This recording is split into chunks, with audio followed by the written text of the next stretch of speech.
Olá, estamos começando mais um quadro Mulheres aqui no Irlanda Talk Show, uma parceria com o Grupo Mulheres do Brasil e Irlanda. Bom, recentemente a Unleash, junto com a Embaixada Brasileira aqui na Irlanda, rodaram uma pesquisa com os brasileiros. E é sobre isso que nós vamos falar hoje. Quem vai apresentar a nossa convidada é ela, Lidiane. Oi, hoje, Ana. Hoje nós temos aqui a Fernanda Hermanson, ela é empresária e consultora. Fê, seja muito bem-vinda. Ai, obrigada, obrigada. Sempre um prazer ter você aqui. Fico muito feliz também de ter a oportunidade de estar aqui com vocês, batendo esse papo e podendo apresentar também a pesquisa. Perfeito. Primeiro a gente gostaria que você fizesse uma breve apresentação sobre você. Tá, então eu moro aqui na Irlanda já há 9 anos, meu nome é Fernanda, e eu tenho uma empresa de consultoria há 3 anos, chamada Unleash, que nós fazemos tanto a parte de dar suporte para empreendedores que querem desenvolver os seus negócios aqui, e aqueles também que já têm o negócio há mais tempo, mas que estão precisando expandir o negócio ou estruturar um negócio melhor, mas também a gente tem a parte de pesquisa muito forte. Um braço aí da Unleash, né? E fomos contratados pela Embaixada do Brasil em Dublin para desenvolver essa pesquisa, dessa vez sobre o mapeamento da comunidade brasileira na Irlanda. A gente já tinha feito uma outra pesquisa, que foi uma iniciativa, na verdade, da Unleash, que com apoio da Embaixada, mas não financiamento da Embaixada, sobre os empresários brasileiros aqui. E aí, por causa do sucesso dessa pesquisa e os resultados, a gente foi convidado para fazer esse outro relatório, que é o que está aqui, muito orgulho de apresentar. A primeira vez que nós temos um mapeamento, né, da comunidade, e é uma coisa inédita não somente na Irlanda, mas também em outros países. A gente não tem um mapeamento das populações diferentes, né, de brasileiros que moram aí na Europa, no mundo, né? Então, é uma coisa inédita que está até surgindo o interesse lá de Brasília de desenvolver outras pesquisas como essa em outras regiões, né? É importante a gente saber quantos brasileiros nós É como o nosso temos. censo no Brasil, é isso? Como se fosse o censo, Na verdade, assim, a metodologia da pesquisa ela é diferente. Não tem como a gente rodar um censo como o IBGE roda, porque o censo pega, por exemplo, o censo irlandês, ele pega 96% da população.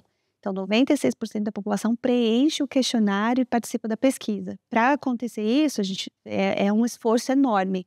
Né, um batalhão de pessoas aí que visitam as casas, entregam um formulário, orientam todo mundo, depois batem e pedem o formulário de volta 2, 3 vezes.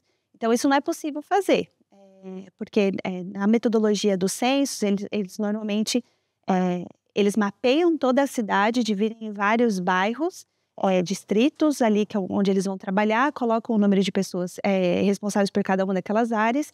E aí eles vão em todas as casas e entregam um formulário. Então, não importa se a casa, por exemplo, não tinha uma pessoa naquele momento, eles voltam lá, batem na casa de novo, entregam outro dia. Então, como a gente não sabe quais são as casas dos brasileiros, não tem como a gente fazer isso, também não teria como ter. Só rodar ali no Monjoy, né? E não tem como a gente ter esse batalhão de pessoas também. Então, a metodologia foi um pouquinho diferente. A gente fez uma pesquisa sobre que usou a amostragem, né? Então, a gente pegou uma porcentagem da população brasileira, espalhamos isso bastante, o questionário em todos os counties de Dublin, e cidades que a gente já sabia que a gente tinha muitos brasileiros, e aquelas cidades que a gente também não tinha conhecimento, mas foram também, o questionário foi divulgado e promovido nesses locais. E aí, a partir das respostas, a gente consegue ter um panorama, um perfil aproximado do que é a comunidade brasileira aqui na Irlanda. Nossa. E qual que foi o maior objetivo dessa pesquisa, Fê?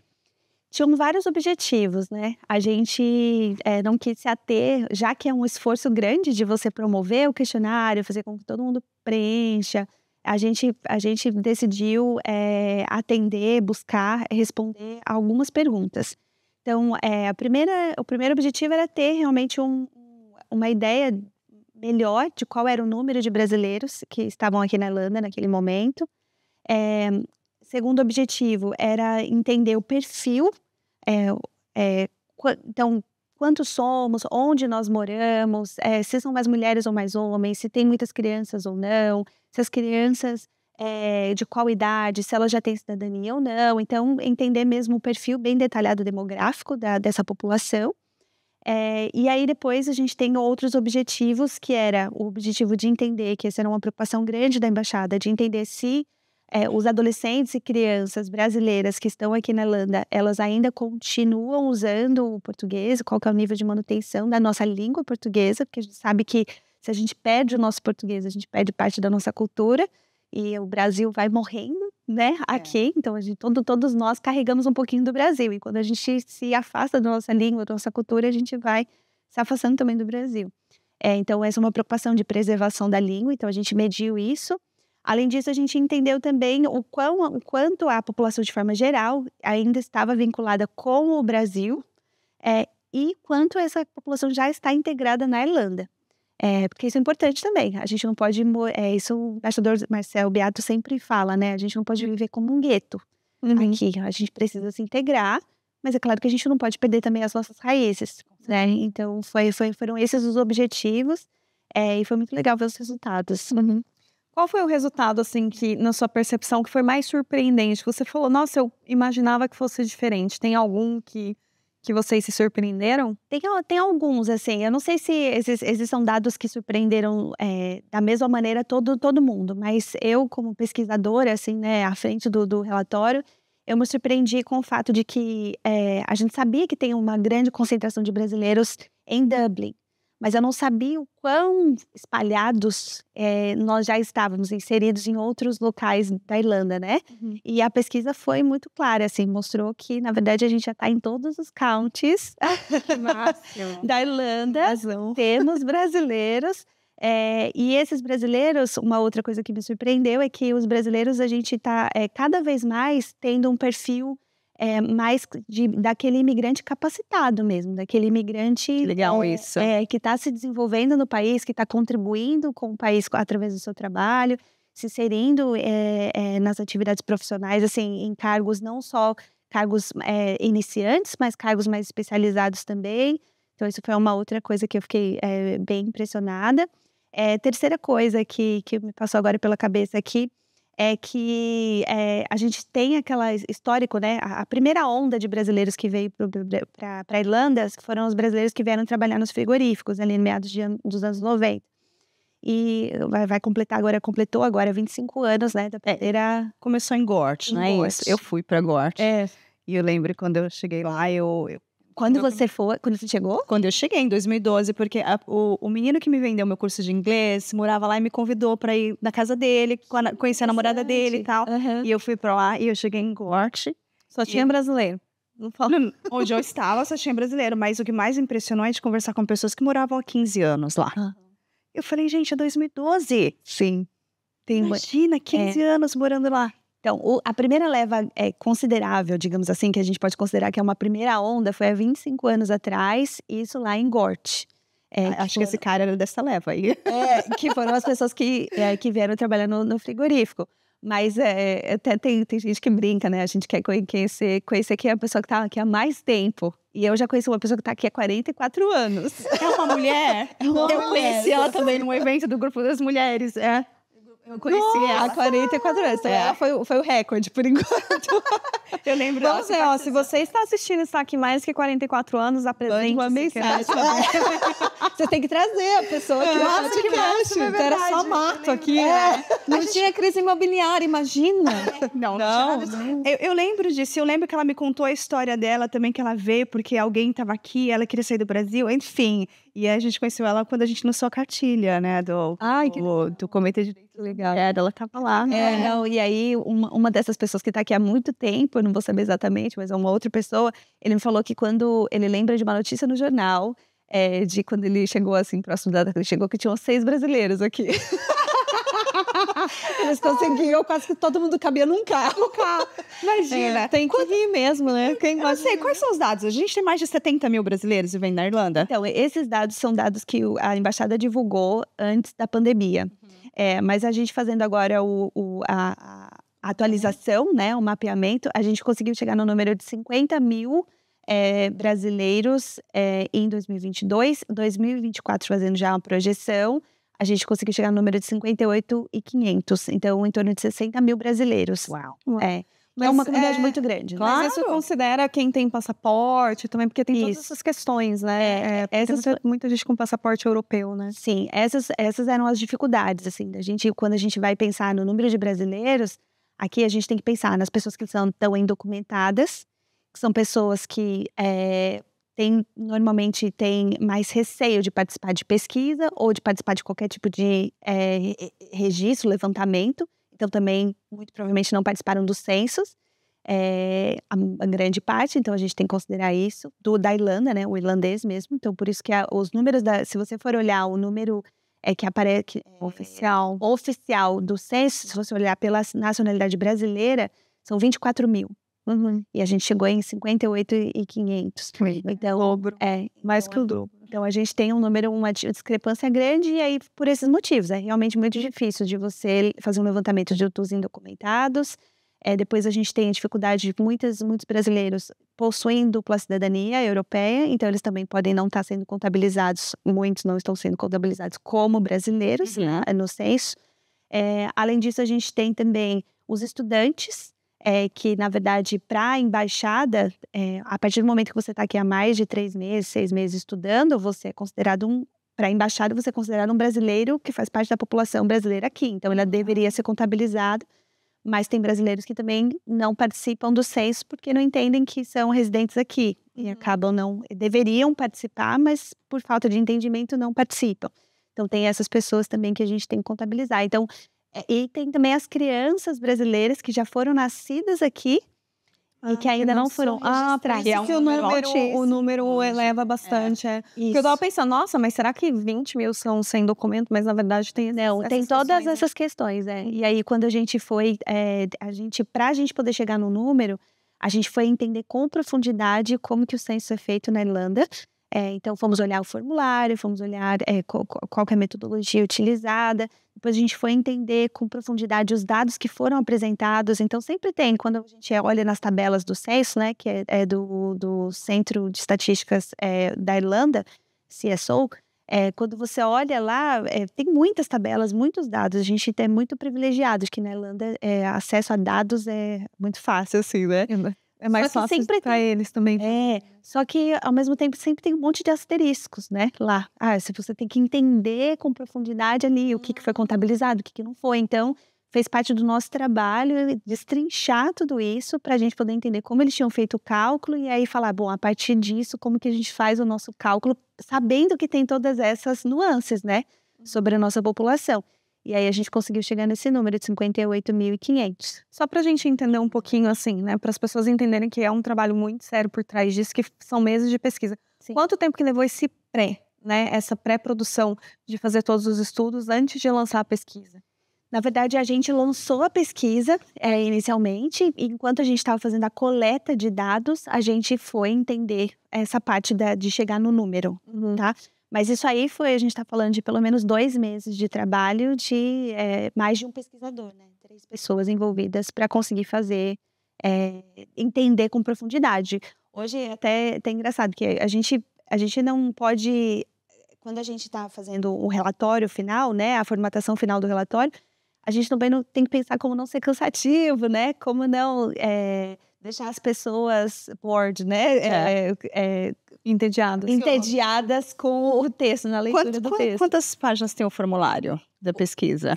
Ixi, agora... Não, é porque isso é coisa. Pelo que eu sei, quando vem o censo irlandês, eu lembro que o marido de uma amiga falou que aqui eles são obrigados a responderem, né? Senão você é multado. Então, por isso que o índice é tão alto de resposta. É obrigatório. Você não Todo mundo que está na noite do censo aqui na Irlanda, independente se você é turista ou não, você deveria preencher. Então, é muito importante para que os brasileiros entendam que quando a gente tem algo desse tipo, realmente respeite isso e preencha o formulário, né? Participe da pesquisa, porque é muito importante para os nossos dados, né? Anônima, né? Isso que é importante, não tem como a gente rastrear. Primeiro, o censo, se a gente está falando do irlandês, tudo bem que ele está indo lá na sua casa pegar, mas é um volume de dados tão grande que não tem como as pessoas ficarem se atentando a um uma resposta de uma pessoa. Esse não é o objetivo, né? É fazer o panorama geral. Mas até pensando, por exemplo, em quem está indocumentado. Se a gente consegue entender, a gente tem X pessoas que não têm documento, mas essas pessoas, são altamente capacitadas, ela vem com educação. Pô, a embaixada consegue pegar esse dado e falar, dá para inserir essa pessoa, ajuda a gente nesse processo. Porque para a imigração eles não querem saber, eles vão querer despachar essas pessoas. Mas se a gente consegue mostrar que essas pessoas elas têm capacidade de contribuir, abre-se uma porta. Com certeza, e esse é o objetivo da pesquisa, né?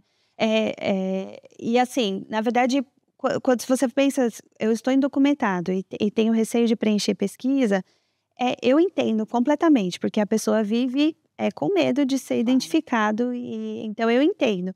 Mas é importante a gente usar essa oportunidade aqui para explicar. Na verdade, assim, os órgãos são diferentes, eles não são todos conectados, e os órgãos, cada um trabalha na sua área de forma, com seus próprios objetivos. Independente. De forma independente. Então, por exemplo, a imigração, ela tem um trabalho que poder manter as pessoas aqui, dar os devidos vistos, para cada um conceder os vistos diferentes, manter as pessoas aqui, manter um controle, digamos assim, da população que está chegando. Então, esse é o objetivo da imigração.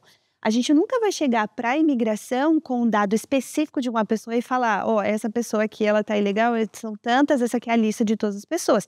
A gente, enquanto pesquisador, por exemplo, a gente nunca vai fazer isso. Quanto embaixada, também não. O que a embaixada vai fazer vai falar assim, são 10%, são 1.000. Ela vai colocar sempre num bloco ali para poder conversar. Então, isso não vai identificar as pessoas pessoalmente a ponto de permitir que um outro órgão tome alguma ação, entendeu? A ação é mais no global sempre, não é? Mas eu entendo. É a importância de esclarecer essa informação, né? Sim. Porque com certeza, se eu tivesse legal, eu não preencheria nada. Eu teria medo, né? Mas, por outro lado, esses índices são extremamente importantes para a nossa comunidade, né? Para a gente entender o que está acontecendo e o que deve ser feito, como você falou, de uma forma global. E no formulário da pesquisa que foi utilizado no mapeamento, a gente não tem como identificar. Então, nem nome e dados pessoais não foram pedidos. Então, eu respondi, não tinha nenhuma informação nesse sentido. Não tem. Era idade, né? Questões comuns mesmo, para você definir dados profissionais. Mas mesmo assim também, a idade, por exemplo, é dentro de um range. Exatamente. Então, você vai lá escolher a opção. Eu tenho de 30 a 40, tenho de 40 a 50, tenho de 60, quer dizer, sempre você vai estar num grupo. Quando os dados são apresentados no final, os dados são apresentados através de gráficos. Então, imagina que todas as pessoas que preencheram, elas estão dentro daqui, elas estão sendo contabilizadas aqui, mas não tem como eu separar. Ninguém vai saber. Então, é um grande grupão que você vai estar inserido, mas essas informações organizadas dessa maneira nos dão poder de persuasão, nos dão poder de discussão, embasam discussões para que a gente possa promover melhorias, né? Vocês tiveram outras dificuldades, além dessa, que é a principal, óbvio, das pessoas responderem à pesquisa. Quais foram as outras dificuldades que vocês encontraram? Eu acho que essa foi a maior dificuldade, convencer as pessoas de que elas precisam participar. E eu acho que também teve uma questão de desinformação também. Enquanto tem pessoas, muita gente, a grande maioria, ajudando a informar e falar sobre a importância da pesquisa, houveram alguns casos isolados, mas aconteceram, de pessoas fazendo o caminho contrário, desinformação. Então, assim, não preencham porque vai acontecer isso. E aí esse tipo de coisa acaba prejudicando um pouco, porque a gente leva um pouco mais de tempo para convencer as pessoas e demonstrar para as pessoas que realmente é um trabalho sério, de que a gente segue todas as regras, que na Irlanda e na Europa e agora no Brasil também, é muito sério essas questões de lei de proteção de dados, né? Então, a gente tem uma política que a gente tem que seguir, a gente tem uma privacy policy, né? Uma política de privacidade que a gente tem que seguir, conduta ética na hora de fazer pesquisa. Então, é um trabalho sério de pessoas, todo mundo capacitado para fazer, uma equipe, né? Enfim, então, aí demora um pouquinho mais para a gente poder mostrar isso. Mas acho que é importante, assim, ao final, passando por essa etapa, né, a gente conseguimos o número de pessoas que a gente precisava preencher na pesquisa. Os resultados estão aqui. E aí agora a gente está tendo a possibilidade de ir nas diferentes cidades. Então, por exemplo, quando a gente foi para GOT, agora que teve o evento, a embaixada levou o mapeamento. Levou o panfleto e falou, ó, tá aqui, ó, o resultado do trabalho. Vocês nos ajudaram, tá aqui o resultado do trabalho. Então, agora é quando a gente vai demonstrando que tudo que foi falado que faríamos, que a gente realmente fez, as pessoas vão entender, opa, não aconteceu nada comigo pessoalmente, né? Mas, e vão vendo as ações, os resultados, vão se animando para as próximas vezes. Quantas pessoas responderam essa pesquisa? Em torno de 4.000 pessoas responderam. E tem que pensar assim, essas informações, elas vão servir até mesmo para tomada de decisões por parte da embaixada, para tomada de decisões com órgãos aqui dentro da Irlanda. Sim. Se você não responde, você não passa a informação, você está deixando que outras pessoas tomem decisões por você. Sim. Porque se de repente o mesmo perfil de pessoas responderam, isso quer dizer que a gente vai, né, que o governo, que todos os órgãos vão trabalhar em prol da informação que tem. Sim. A informação ela é importantíssima para a tomada de decisão, né? O grupo precisa ser representado. Exato. E aí ele só vai estar dentro da pesquisa se pessoas daquele grupo, preencherem, né? Então, se você preencher. Então, é importante. E é isso independentemente da pesquisa. Pesquisas, quando são feitas de forma séria, elas sempre têm um objetivo nobre, normalmente, então vale a pena participar. Porque resulta em ações mesmo. Falando em ações, então, né? Já tem algumas ações previstas aí a partir dessas informações que vocês levantaram? A embaixada tinha o objetivo também de, a partir daqui, planejar os próximos anos de trabalho da embaixada, né? E agora a gente está num período de troca, vai ter uma troca, né? E imagina que o novo embaixador já vai chegar com um mapeamento exatamente de qual é a comunidade que ele vai trabalhar. Então, eu acredito que as próximas ações vão poder ser bem baseadas nisso aqui. Além disso, a gente tinha o objetivo da questão da pesquisa, de quão próximo a gente está ainda, as crianças e adolescentes estão da nossa língua brasileira, né? E esse era o objetivo da embaixada, porque a embaixada queria entender como dar suporte para iniciativas que já existem e como ampliar essas iniciativas que já existem, né? Então, a gente tem, por exemplo, a associação a AMB, né, de famílias brasileiras, que ensina português como língua de herança. A gente tem a Ciranda, que é uma empresária aqui na Irlanda, que tem uma escolinha também que ensina português como língua de herança, e tem outras pessoas trabalhando nessas áreas também. Tem um rapaz, um empresário também agora que vende livros, o Livros for Kids, o Vinícius, em português também para incentivar. Então, como que a embaixada poderia ajudar o trabalho dessas organizações? E agora, de uma forma, uma das etapas aqui dos capítulos do relatório, a gente falou só sobre crianças, e a gente conseguiu mapear, tem um mapa mostrando onde as crianças estão, então onde há grande concentração de crianças brasileiras. Então imagina que se a AMB for pensar numa ação, ela já sabe onde fazer essa ação.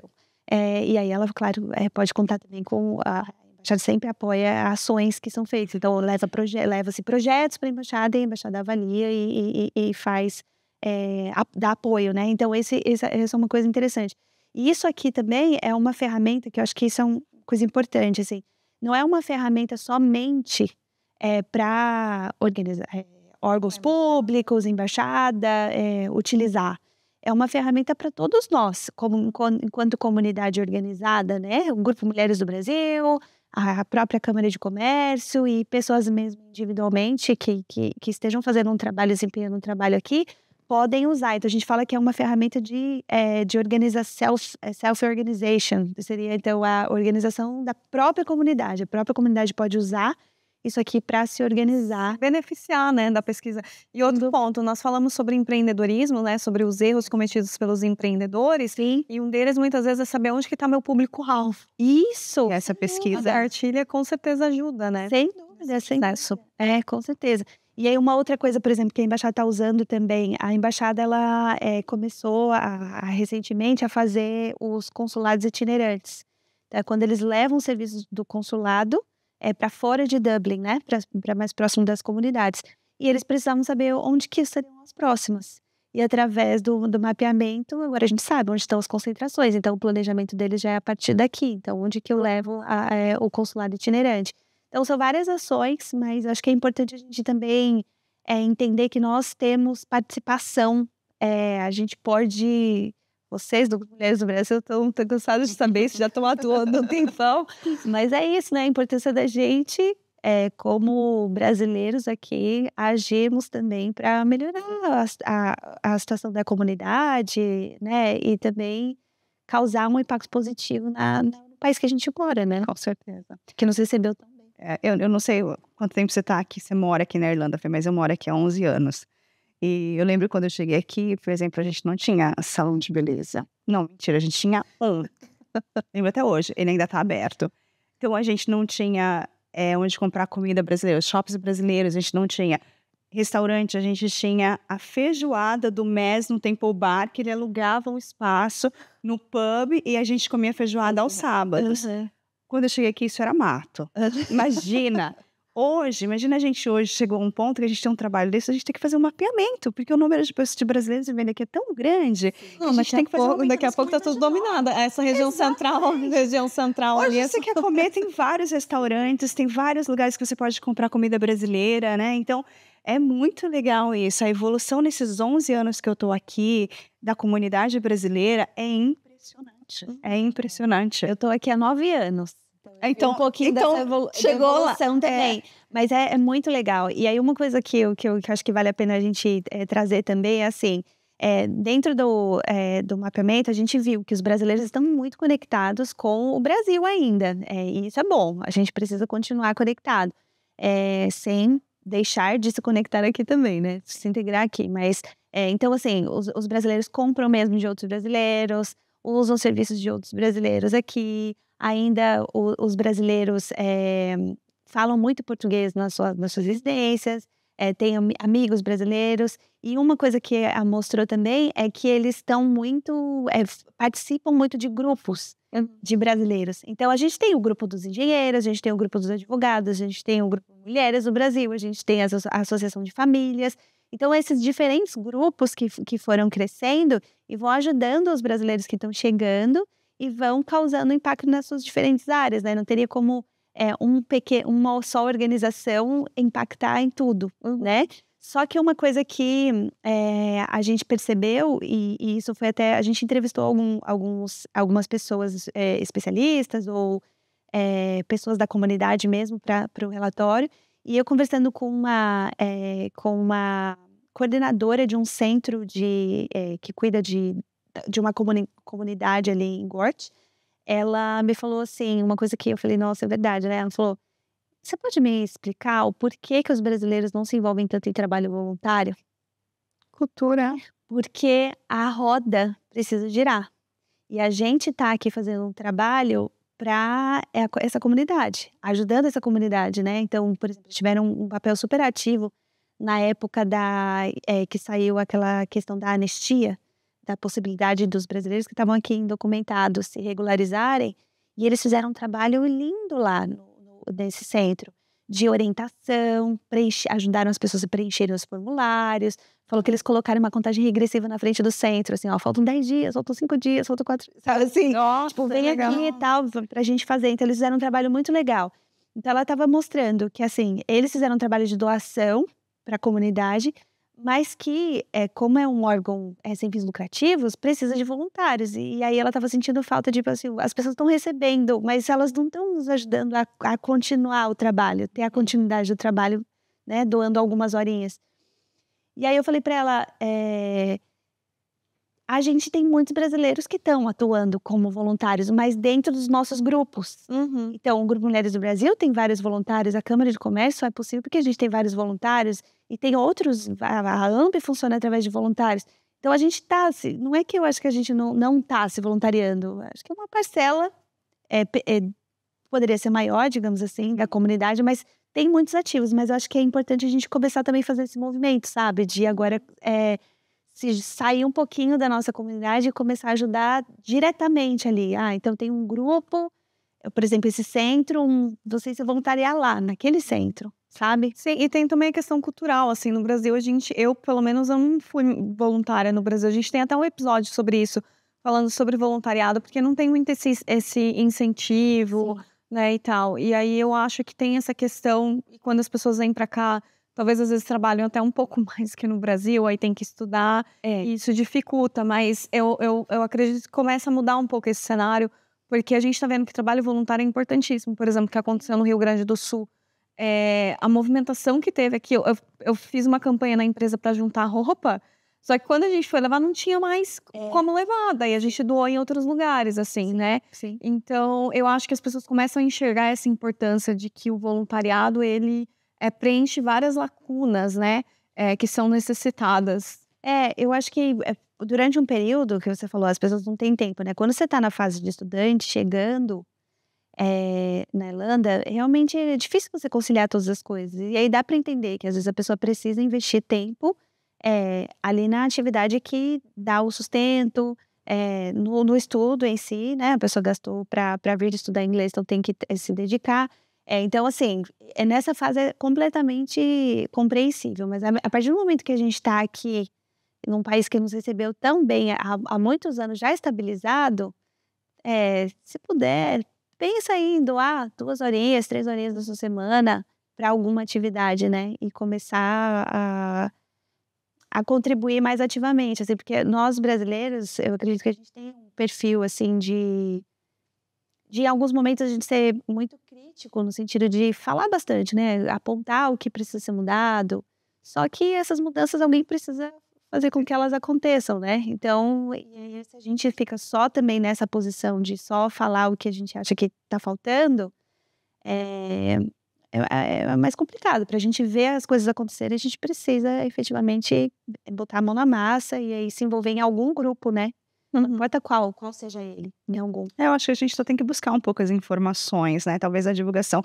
O meu primeiro trabalho voluntário aqui mesmo, começando, foi no Grupo Mulheres do Brasil, que eu tô quase 4 anos lá. Sim. E, como você falou, tem vários grupos, né? Que a gente tem trabalhos voluntariados, talvez diferenciados, né? Que seja cada um para um nicho, mas é necessário ter mais pessoas, no geral mesmo, pra gente expandir as nossas ações, né? E viver como comunidade também. Por exemplo, tem agora o Amor Simples de Doar, né? Que é as mulheres que desenvolvem um trabalho para ajudar pessoas com câncer aqui.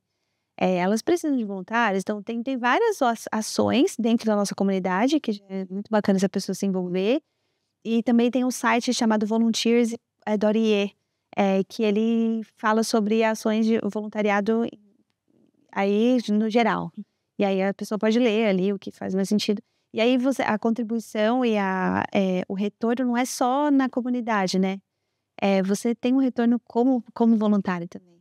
Com certeza. A construção de amizade, relacionamentos, né? A gente tem uma relação tão bacana, foi tudo construído através do grupo. A gente vai se conhecendo várias pessoas diferentes, a gente vai se desenvolvendo em áreas que a gente não poderia se desenvolver, né? Porque a gente não tem oportunidade ali no dia a dia no trabalho, então... E eu acho também que a busca de apoio, ela é muito importante nesse serviço, né? A gente, como você sabe, ela foi voluntária no Grupo Mulheres Brasil por anos, né? A Fê começou esse Sprout Up, que é voltado para empreendedores, né? A gente sempre fala que a gente foi muito grato a você, porque talvez a gente não sabia por onde começar, e você estava lá para ajudar a gente, para guiar, né? Eu não fiz parte desse projeto, eu fui para um outro, mas eu acompanhei, né? Como eu sempre falo, eu apareço de última hora para trabalhar sem saber do que está acontecendo e alguém me dá uma função. E lá eu trabalho o dia inteiro, eu só peço meu break para comer, é isso. Mas eu realmente trabalho, eu tenho muito amor por fazer isso, de verdade, né? O Grupo Mulheres Brasil tem sido meu foco principal, mas eu sei que tem outras pessoas e outras comunidades e outros grupos que também precisam disso, né? Pra gente exatamente chegar a um trabalho desse, de desenvolvimento, da gente saber onde nós estamos. A grande maioria está vivendo em Dublin, é isso? Qual é a outra cidade que está se desenvolvendo? O que a gente pode fazer para melhorar? Pode fazer. Exatamente. Sim, interessantíssimo, né? Sim. E a pesquisa, eu acho que tinha alguma pergunta relacionada a voluntariado, né? Tinha. Então, e aí mostrou isso, que a grande maioria das pessoas que se voluntariam, elas trabalham em ações dentro da própria comunidade ainda. E aí... Mas é bom, às vezes, mudar de grupo, você ter outras conversas, assim, porque aqui é muito diferente, né, as coisas. Não, sem dúvida, você é uma maneira de se integrar também com a comunidade aqui, né? Através do voluntariado, numa associação, por exemplo, não brasileira, uma associação irlandesa, você pode conhecer pessoas, desenvolver o seu inglês, né? Às vezes até surge oportunidade de trabalho dentro do voluntariado. Então, assim, as conexões geram, a gente nem imagina, né? Quais são o resultado ou o impacto que pode gerar na nossa vida no futuro. A gente não faz pensando nisso, né? Mas abre oportunidades, então vale muito a pena. A gente teve agora a festa junina do Grupo Mulheres do Brasil e eu fiquei impressionada, eu fiquei no caixa. Eu fiquei impressionada pelo tanto de pessoas que eu tive que falar inglês. Porque, você sabe, e não era que estava assim só, por exemplo, o casal, né, com um irlandês, o outro brasileiro, ou vice-versa. Era o irlandês que estava com a mãe, com a avó, com as crianças, e eu achei o máximo. Tinham muitos irlandeses lá, ou pessoas de outras nacionalidades, né, que não eram só brasileiros. E é uma coisa muito particular da nossa cultura, né? É uma música muito forte pra gente. Comida, festa junina, né? Não é como a gente fala, vamos lá na churrascaria, que, né? As pessoas têm entendimento do que é isso, né? Festa junina não, é algo completamente diferente. E tinham muitos irlandeses ou pessoas latino-americanos. Tinha muita gente que não era brasileira e eu achei isso o máximo. Mas tinha alguma conexão com os brasileiros? Tinha, geralmente eram famílias, né? Ou amigos daquela família, assim. Mas o mais legal não era que só tava o parceiro ou a parceira da pessoa, né? A família. A família em si. Então, né, chegou uma senhora lá falando inglês e eu achei o máximo. Isso mostra, aparece na pesquisa também, é muito bacana. Assim, aparece o número de pessoas que já são casadas com pessoas de outras nacionalidades. E é uma porcentagem muito grande, e um número que fiquei assim, boca aberta, é de 43 nacionalidades diferentes. Nossa! Então, dentro daquele grupo de pessoas que é casado com pessoas de outras nacionalidades, dentro dessas nacionalidades, 43 nacionalidades diferentes. Então, tem até, gente, todas que você pode imaginar. As europeias todas. E depois de outros países mais afastados. Então, lá, aparece Indonésia, aparece, sabe, assim, pessoas. Que legal! Eu achei muito legal. E aí, eles vão se integrando também na nossa cultura, né? Porque como a comunidade é muito grande, né? A gente acaba tendo vários eventos. E às vezes eles vão até por conta. Eu lembro que na feira, né, que teve teve gente que foi, tipo, porque ficou sabendo e foi, mas não conhecia nenhum brasileiro. E aí foi por curiosidade mesmo. E aí eles veem a organização, porque o brasileiro é muito organizado nesse sentido, né, em termos de organizar evento. E é grandioso, assim, né? A gente não faz nada meia boca. A entrega é muito grande ali. Eles ficam impressionados com a qualidade que a gente entrega. Então, esse evento que você está citando, o Brasil Showcase, a gente tinha esse objetivo. Era, assim, apresentar os negócios da comunidade empresarial brasileira para uma comunidade não brasileira. Porque você você empreendedor, chegar no outro brasileiro é muito mais fácil. Você sabe como procurar.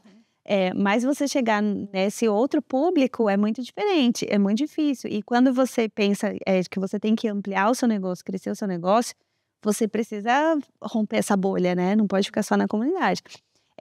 Então, a gente colocou em jornal, a gente distribuiu panfletos na região ali, e as pessoas foram mesmo e gostaram, né? E na pesquisa também mostra que o brasileiro, como ele está muito conectado ainda com o Brasil, ele faz questão de apresentar a nossa cultura para outras pessoas. Então, assim, sabe? Vem comer um churrasco aqui em casa, eu vou te levar num restaurante para comer coxinha, sabe? Essa coisa que a gente tem, assim, esse orgulho de apresentar. E aí, até uma curiosidade aqui, não tem a ver com a pesquisa, mas nesse trabalho de organização de eventos, por exemplo, da Câmara de Comércio, né? A gente acaba convidando muita gente de fora mesmo. A gente está com esse objetivo de tentar ampliar as nossas conexões, né, dentro do campo empresarial. Então, a gente convida, por exemplo, pessoas de órgãos do Local Enterprise Office, do Ministério de Empreendedorismo e de Comércio aqui na Irlanda, para participar dos eventos. E numa dessas já aconteceu mais de uma vez, nessa de você enviar um convite, uma pessoa que você não conhece, achou lá no site, enviou o convite pra pessoa ir no evento, a pessoa retorna e fala assim, eu só vou se tiver brigadeiro. Você acredita? Tá certa essa pessoa. Eu entendo. Quero ser amiga dessa pessoa, é isso. Tá espalhado, sabe? A gente Demais. É muito legal. E ficou surpreendente, né, o resultado disso. E a gente está encerrando. Tem mais alguma coisa que você quer complementar sobre a pesquisa que você acha que foi um destaque? Tem alguma coisa que foi voltada para as mulheres que você acha também que deve ser pontuado? Eu acho que eu vou. A mulher sempre está conectada, hoje já a tudo, né? A negócios, a tudo. Estamos em todos os ambientes, a política, estamos em todos os ambientes. Mas eu queria trazer alguns. Um dado aqui que tem relação com crianças, né? Que as